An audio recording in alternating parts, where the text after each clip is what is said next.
My mom and sister were in charge of hosting Grandpa's 90th birthday celebration. My husband, Roger, leaned in and whispered, "Grab your bag. We're leaving. Just act like nothing's wrong." I initially thought he was overreacting, but when he locked the car doors and said, "Something's very, very wrong," I began to feel uneasy. 5 minutes later, I found myself calling the police. I hadn't seen most of these people in 5 years, and some I wasn't even sure I had ever met. The party seemed typical at first, a few people milling around, a child running past with a paper plate, folding chairs, paper lanterns, and polite background music from a Bluetooth speaker. It looked like a casual outdoor gathering, festive but with a hint of awkwardness. It should have been a nice, quiet celebration, and for the first hour, it was. I stood by the food table, pretending to care about the grape skewers. Roger was beside me, holding a glass of white wine, his expression neutral as he surveyed the crowd, signaling that he was only tolerating the event. My mom was in her element, hugging everyone, dabbing her lipstick behind a napkin. My dad, near the grill, was complaining about the weather as usual. My sister, Natalie, was predictably nowhere to be found. Her husband was laughing at something that no one else seemed to find funny. Although the party was at Grandpa's house, it didn't feel like his anymore. He had built the house after his business took off. Nothing extravagant, but large enough that people spoke of how well he had done for himself. Now the house was filled with my parents, Natalie, and her husband. There was plenty of space, but still it felt off. Roger and I had flown in from London the day before, and I'd been asking to visit for years with vague excuses like, "It's not a good time," or "maybe next year." But this spring, Mom said, "If you really want to see him, come for his birthday." So we took the chance, thinking maybe things were finally softening between us. Grandpa was wheeled out in a chair, his hair neatly combed and wearing a sweater vest that seemed familiar. People clapped as if he had just walked the red carpet. I froze. He looked too good, almost too perfect. His face was smooth, and his eyes had a distant quality, like he was hearing a song that no one else could hear. I waved at him, but he didn't wave back. I told myself it was just age. Mom leaned over and whispered, "He doesn't talk much anymore. It's hard for him." I nodded, pretending to understand, but the uneasy feeling lingered. She raised her glass and made a toast, her voice trembling slightly. 90 years of wisdom, love and generosity," she said. "He built our family.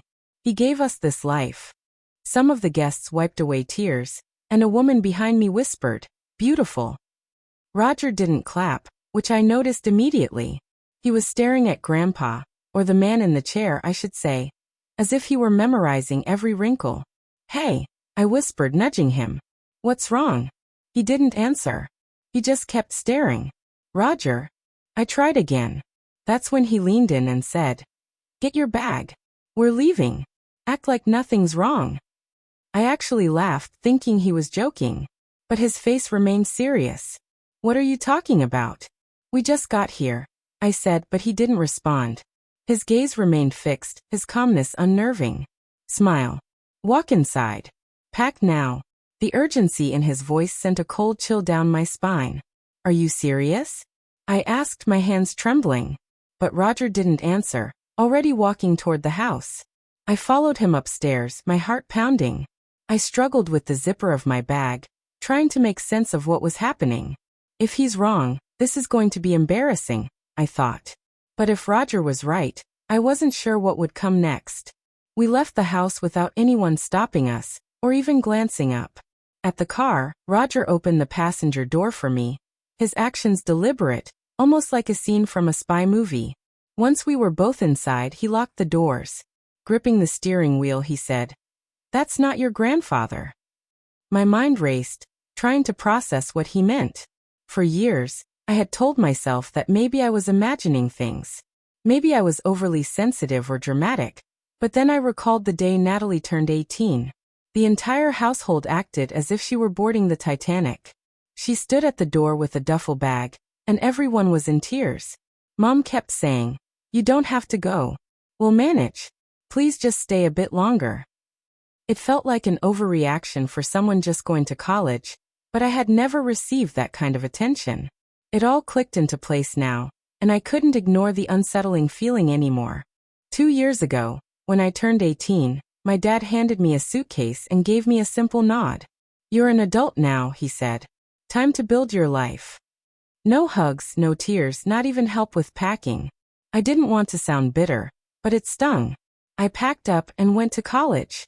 I got on with things, but the feeling of being sent off like a polite guest while my sister was begged to stay, that stuck with me. The strange part? I didn't even have a say about going to college. It wasn't because anyone pushed me. I just needed an excuse to leave. My parents didn't help with any of the expenses. I don't even think they asked what I was studying. But my grandpa, he helped. Quietly. He'd send me money every few months, just enough to cover rent, food, and the occasional breakdown. No fuss, just a folded check and a note in his shaky handwriting. Hope this helps. Proud of you. He didn't know me that, but he did it anyway. I remember him from the very beginning. Even before I could speak in full sentences, Grandpa was there. He'd take me in his arms and tell me stories in a voice that seemed to know secrets. He made toys out of wood and showed me how to use a hand plane when I was still in Velcro sneakers. His smell was cedar and peppermint tea. Back then, I felt like I was his favorite. Maybe I was. But life pulls people apart. College became a job, and the job led me to Roger. Before I knew it, we were living in London. It wasn't some dramatic escape, just timing, work, and maybe, if I'm honest, relief. Being far away made it easier. Easier not to notice how little my parents called. Easier to pretend the silence was just because of time zones. Easier to ignore the strange hollowness that followed any conversation with Natalie. We kept in touch, sort of holiday emails, the occasional Zoom call. But it was never the same. The last real conversation I had with Grandpa was on one of those video calls. He looked older, but his mind was sharp. He asked about my work. I asked about his garden. He made a joke about the squirrels stealing his tomatoes. That was 3 years ago. After that, things got quieter. I'd ask to speak with him, but Mom would say he was sleeping or too tired. Eventually, she stopped answering altogether. I told myself it was normal. People age, they withdraw. Maybe it was hard for him to talk, but something never felt right. So I didn't press. I had a life, a job, a husband. I told myself it wasn't personal. I hadn't been cut out of their lives, just gently left behind. Then suddenly I got the birthday invitation, or rather the permission. If you really want to see him, Mom said over the phone, come for his 90th. I didn't hesitate. I booked my flight that night. I thought it meant something, that maybe this was the moment things would shift, that I was being let back in. But when I walked into the party, everything felt foreign. I didn't recognize anyone, and standing on grass that didn't feel like home, I realized that somewhere along the line, this place stopped being mine, if it ever was. They all lived there now, Mom, Dad, Natalie, her husband. They'd absorbed the house like it was a natural extension of their closeness, their real family. I was just visiting. The outsider. I kept telling myself it was all in my head.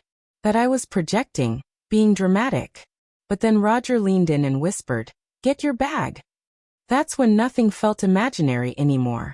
We sat in the car like we had just committed a crime, or maybe like we had just escaped one. I couldn't tell the difference yet. Roger was gripping the steering wheel like it might bite him. His knuckles were white, and I froze halfway through buckling my seatbelt. If I didn't click it all the way, none of this would be real. What do you mean it's not him? I asked. He didn't look at me. I mean, it's not your grandfather.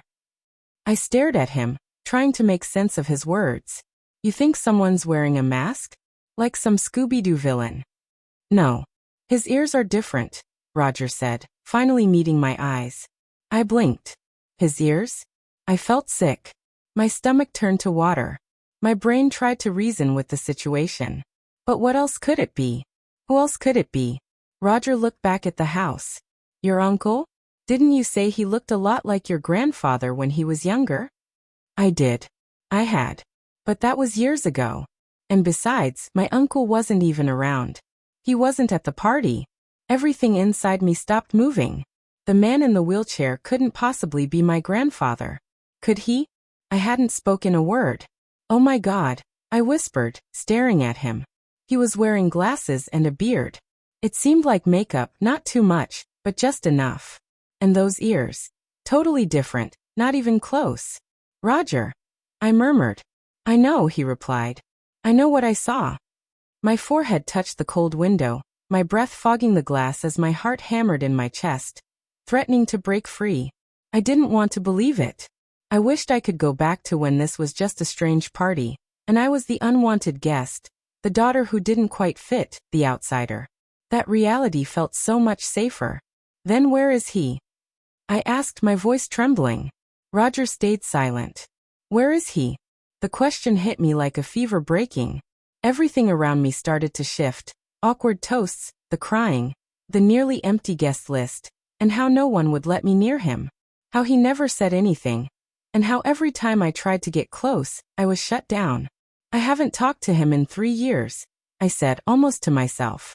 Roger looked at me. What? 3 years, I repeated. The last time was over Zoom. He looked so tired. And Mom said he was too sick to talk. Every time I called, it was the same thing. He's resting or he had a rough night. I thought I was just being dramatic, but now I'm not sure.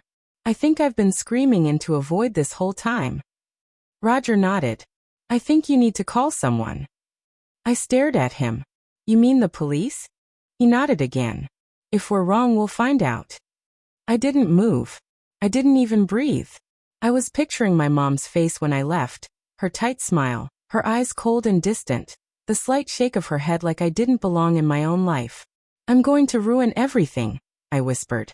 Victoria, Roger said softly. You're not the one who did that. I reached for my phone. It felt as though it weighed 1,000 pounds.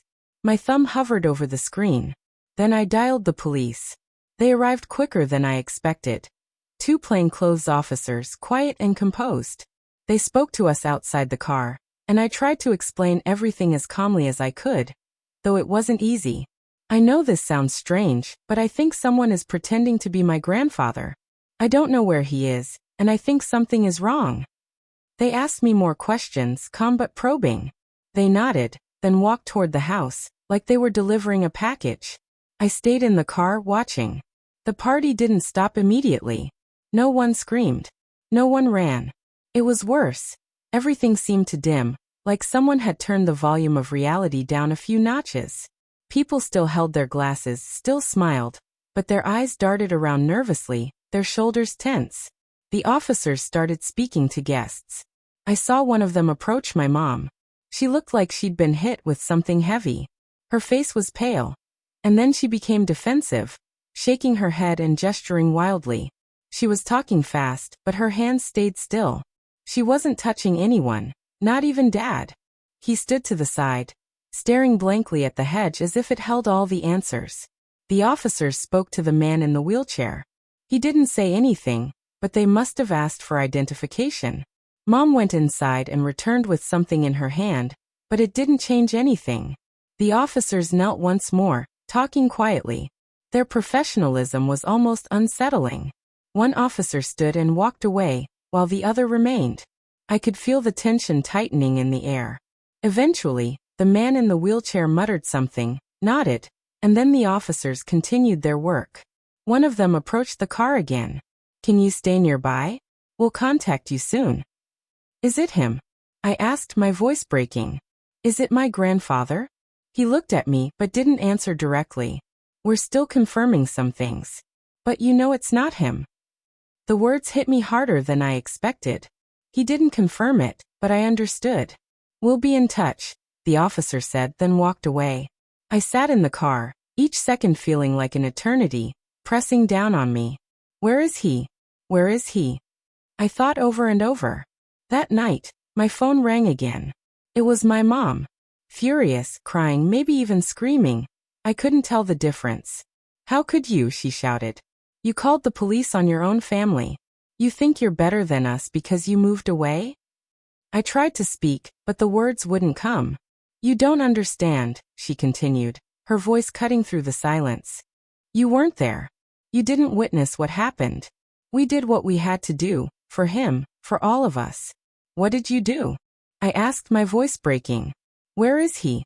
You don't get to ask that, she snapped. Not now. Not after everything you've done. Where is Grandpa? I repeated, desperate. There was a long pause, then the click of the phone line cutting off. The next morning, the police knocked at our hotel door. I thought I might throw up, not from fear of the cops but because part of me still hoped Roger had just lost it. Misheard something, mistaken identity something. But no. They weren't there to arrest us or question us. They came to tell me my grandfather was dead. They didn't break the news directly. The officer spoke professionally, calmly, while the other watched me closely. There's been a statement. The family reports that Mr. Ellis passed away in March 2022, from natural causes. The body was buried privately. I sat down, unable to feel anything. My legs, my fingers, everything just went numb. 3 years. 3 years of sending cards, wondering why Grandpa wouldn't answer my calls. I had been questioning myself, thinking maybe I had done something wrong, maybe he was mad at me for moving away. But no, he was gone. They hadn't told me. They hadn't told anyone. I can't remember what I said to the officers, just that I asked if he had suffered. They didn't know. I also asked if the man at the party was my uncle. They confirmed it. I wanted to scream, break something, or just disappear. Instead I muttered, "Thank you," like a dutiful fool. The news spread quickly online. A blurry video of the birthday toast, my mother wiping her eyes, the man in the wheelchair pretending to be Grandpa. The internet went wild with speculation. Some claimed I was complicit. Others labeled me everything from a narcissist to an ungrateful brat. People had opinions. People always do. Then the lawyer called. Not their lawyer, but Grandpa's. "Victoria, I've been trying to reach you. Your grandfather left everything to you. His estate, the house, the business assets, the trust. All of it." I was frozen, staring at the floor. "It wasn't a secret," he added gently. "Your grandfather told your mother and sister years ago." And in that moment, everything made sense. The secrecy, the fake parties, the impersonator. They hadn't just kept his death from me. They'd hidden it because if I knew, the estate would be mine. They had kept it all, lived in his house, used his money, pretending I didn't exist. I called my mother, unsure of what I expected. Answers, maybe. She picked up immediately. "How dare you?" she said, her voice shaking with anger. "You called the police on your own family. You humiliated us. You have no idea what you've done." I tried to speak, but she cut me off. "You weren't here. You don't know what it was like. You left. You gave up on us, and now you swoop in, acting like some hero." "Where is he?" I interrupted. Silence. "What happened to him?" I asked. "What did you do with his body?" "You don't get to ask that," she said coldly. "You weren't there." I laughed, a bitter crack sound. "You didn't protect him. You looted him." She hung up. Weeks passed. The investigation progressed, then stalled, then accelerated. Interviews, subpoenas, statements. Eventually, the coroner confirmed what my family had said. My grandfather died peacefully in his sleep. No violence, no foul play. I cried for the first time since the police visit. Because now I could mourn him without doubt. But there was still the fraud, the impersonation, the money. Charges were filed. Failure to report a death, withholding information, identity deception. My family didn't face jail time, just probation. They were monitored, warned sternly that one slip would land them in prison. My uncle, the actor, also faced charges but cooperated, so his sentence was the same. And me? I got everything, Grandpa's house, the assets, the trust. It wasn't extravagant, but it was enough to understand why they'd hidden everything for so long. I didn't throw them out. The courts did. They left in silence, no apology, no eye contact. My mother left a note on the kitchen counter. "You always were good at taking what you didn't earn." I burned it in the sink. The first night I spent there alone, I sat in Grandpa's chair. I opened a bottle of wine, put my feet up on the table. The house was quiet, still smelled of wood polish. I didn't feel triumphant or angry. I just felt dismissed. For the first time in my life, I didn't feel like a stranger. I haven't spoken to my parents or sister since. Not even a text. Sometimes I wonder if I went too far. Other times, I wonder if I didn't go far enough.